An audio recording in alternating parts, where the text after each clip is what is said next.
মানসিক স্বাস্থ্য মানুষের জীবনের খুব বড় একটা অংশ। এই মানসিক স্বাস্থ্য যেটা আপনার অজান্তেই বড় রোগ হয়ে দাঁড়ায়। এই মানসিক অশান্তির বাইরে নেই কেউই, হোক সে সবচেয়ে দরিদ্র অথবা সবথেকে ধনী।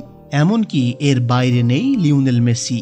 সম্প্রতি ESPN-এর একটি সাক্ষাৎকারে বার্সেলোনাতে থাকাকালীন সে কখনো মানসিক চিকিৎসকের শরণাপন্ন হয়েছেন কিনা সেই উত্তরে বেরিয়ে আসলো কিছু চাঞ্চল্যকর তথ্য, এবং মানসিক স্বাস্থ্যের যত্নের অভাবে হারিয়ে যাওয়া এক তারকার কথাও থাকবে আমাদের এই ভিডিওতে।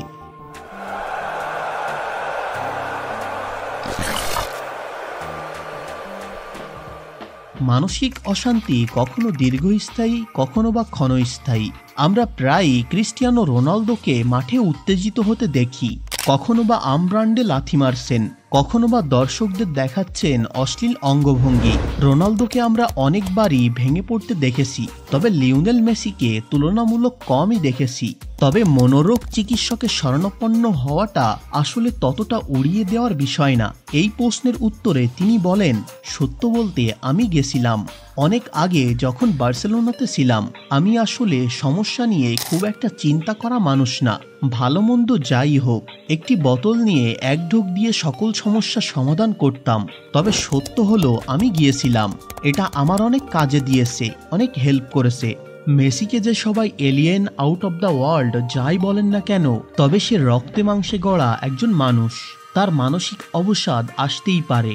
যদি আমরা রোনালদো এবং মেসির মানসিক অবসাদের কারণের কথা একটু ভেবে দেখি, তার সবচেয়ে বড় কারণ হলো আমরা দর্শকেরা।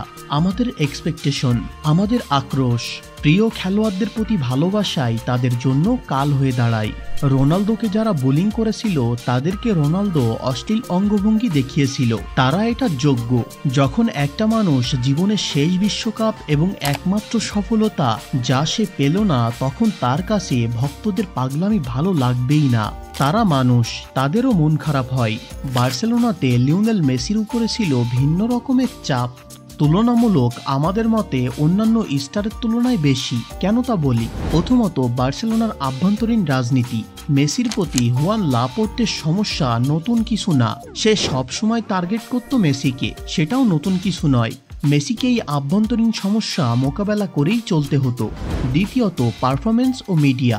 একটা খেলোয়াড় সবসময় ভালো খেলে না, কারণ সে প্রোগ্রাম করা মেশিন না। তবে মিডিয়া এই বিষয়ে কোনো কর্ণপাত করে না। তারা সবসময় এমন একটা নিউজ চায় যা তাদের ভিউ, গুগল সার্চ এবং সোশ্যাল মিডিয়াতে ভালো কাভারেজ পাওয়া যাবে। সবই ভিউ ব্যবসার অংশ, এবং এই ভিউ ব্যবসার চাপ পড়ে খেলোয়াড়দের উপর।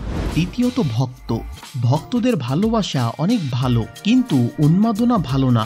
অপছন্দের খেলোয়াড়দেরকে নিয়ে কটূক্তি করতে পিছু পা হয় না ভক্তরা। বিশেষ করে বর্তমানে ফেসবুকে আমরা ব্রাজিল কিংবা আর্জেন্টিনা উভয় দলের সমর্থকদের ট্রোলিং সকলেই দেখেছি। মেসি রোনালদোকে নিয়ে তো ট্রোলিং আছেই, তার সাথে ভিনিসিয়াস, দি মারিয়ার চেহারা নিয়ে কথা বলা। এগুলো শিক্ষার অভাব, মানসিক অসুস্থতা। এ সকল মানসিক রোগীদের জন্য আমাদের প্রিয় খেলোয়াড়রা অপমানিত হয়। এই সকল ট্রোলিং যখন স্টারদের কানে যায়, তারা কিছুটা হলেও কষ্ট পান, যা আমাদের জন্যই পান। যাদের 2000 সালে জন্ম, তারা বড় হয়েছেন রোনালদো মেসির খেলা দেখে।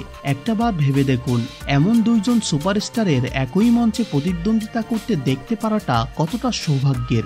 আর আমরা তাদেরকে নিয়েই তামাশা করি। মানসিক অবসাদের জন্য হারিয়ে যাওয়া খেলোয়াড়দের লিস্ট অনেক বড়, তা আমরা অন্য ভিডিওতে তুলে ধরব। তবে আজ আমরা কথা বলবো ব্রাজিলের আদ্রিয়ানোকে নিয়ে।